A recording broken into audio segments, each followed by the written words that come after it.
David Stockman, the former White House budget director, as I mentioned, under President Ronald Reagan. He's also the author of the new book, The Great Deformation, The Corruption of Capitalism in America. David, if you wrote this piece to sell more books, you certainly have done that. Well, I was trying to summarize a big point, and that is the Main Street wisdom, I believe, is wrong. It's delusional, it's dreaming. The Main Street wisdom that the Fed... that everything is fixed, we're getting better. Okay. There may be some challenges ahead, but the budget is getting better. The Fed is going to work its way out. I say no.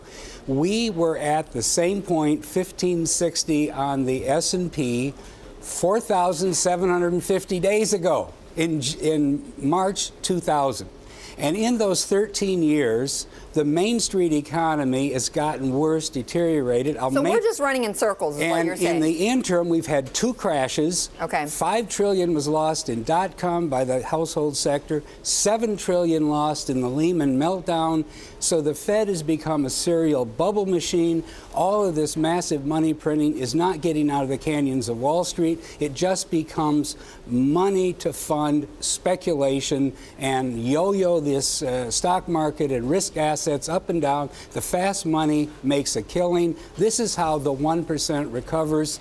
The 99% are going nowhere. There are actually, and I think it's important to remember, 5 million fewer full-time middle-class jobs today in 2013 than there were in March 2000, the first time we crossed or hit near the 1550. So there's a structural change going on in our job situation, in our jobs market. But we haven't fully recovered, though, David, yet in the jobs market. We haven't fully created all the jobs that we're supposed to in this recovery. Let me just read for you some of the responses, particularly from Paul Krugman in the New York Times on his blog. And he doesn't hold back either in his criticism. He says, quote, "This is all cranky old man stuff, the kind of thing you get from people who read Investors Business Daily, listen to Rush Limbaugh, and maybe, if they're unusually teched up, get investment advice from Zero Hedge." Well, that's funny, because Paul Krugman was a nice, astute young man when he worked on the economic staff of the Reagan White House and helped us with the tax cuts. So you knew him. And over the last 30 years, something went wrong. I don't know what it was, because that... Maybe he got religion, and this is where he said, look, what maybe he got lost. I would say he got lost. What he's saying is that he doesn't take it piece by piece, but what he says is that your column, though, your op-ed, is not backed by numbers.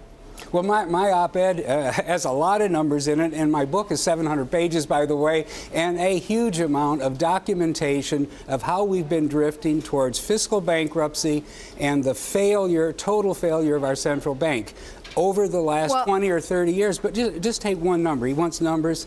In the last time the S&P was at this level, the balance sheet of the Fed was $500 billion. Today, it's $3.2 trillion and rising $100 billion a month, more or less. Now, that's a 6-fold increase in the juice into the Wall Street, into the speculative arena. Where's the real economy gone? Hardly any jobs, 17,000 a month. David. So Main Street and Wall Street have been totally divorced. The Fed is a dangerous instrument of speculation. Okay, you wrote in this New York Times op-ed, I just want to take another quote from it, where you talk about the markets. You predict that this latest Wall Street bubble, inflated by an egregious flood of phony money from the Federal Reserve rather than real economic gains, will explode as well. So you say we are in for another big crash. Yes, we've already had 2 since the last time we were here, the .com crash, the Lehman crash, the housing crash.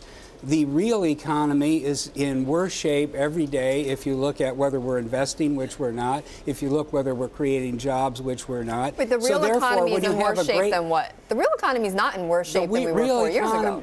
4 years ago, that's the recency bias. You have to look at trend. And I'm going back to March 2000, the last time the stock market is where it is today. And in that 13-year period, we've barely crept forward. We have created only 17,000 jobs a month when we have 150,000 labor force growth. Investment in business, plant, and equipment up less than 1% a year in real terms, how can an economy survive in the long run if it's not investing in its capacity? Middle class, real, of the 90%, the bottom 90%, real wealth, down 25%.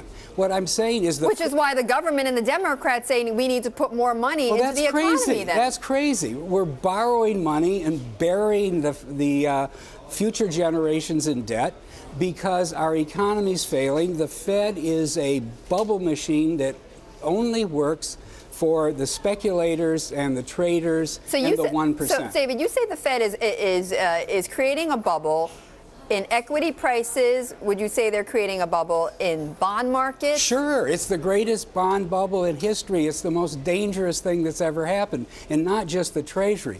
Look at the junk bond market today. CCC rated debt is now trading under 6%. It's crazy. Nothing like that would have even been remotely thought of 4 or 5 years ago. So we have this huge recency bias. People don't even know anymore that they're heading to the end of the cliff. So I would say... End of the cliff. Describe that for me. What are you talking about here? When the bond bubble finally breaks because all the people who were front-running the Fed and buying on repo Treasuries to take the spread between 2% on the yield and 10 basis points on their overnight carry, when they get any sense that the Fed is slowing down or going to stop which is going buying, to happen at some point, there will be a panic selling because no one owns the bond. They're all renting it. It's a big arbitrage. It's the most dangerous thing that any central bank in history has ever done. But David, the Fed is not going to take their foot off the gas pedal on quantitative easing until the economy is back on more solid footing, until we're really creating jobs. So at that point, the economy will be on better footing. So where do you get your doomsday scenario? My doomsday scenario is in the bond market. Once the yield starts going up, the price of all of these repoed bonds, these fast money traders, starts falling, they will sell. Who's going to buy? The Fed won't be in a position to buy because it's no longer in the quantitative easing business. The foreign central banks that have been buying all our debt, China and others, are more or less stopping. We have a dangerous situation where of the 12 trillion of Treasury outstanding, publicly held, 5 trillion is sequestered in central banks. There wasn't real buyers. What do you mean it's sequestered in central banks? It's been bought in by the central banks. The Fed owns 1.8 trillion, the Chinese own 1.2 trillion, Japan, and so on. That means it's not a real market. It has been a market manipulated by central banks. When they stop and you ask real at-risk investors whether they think it's a great deal to own the 10-year at 2%, they will say, H no, okay? Because inflation is 2%.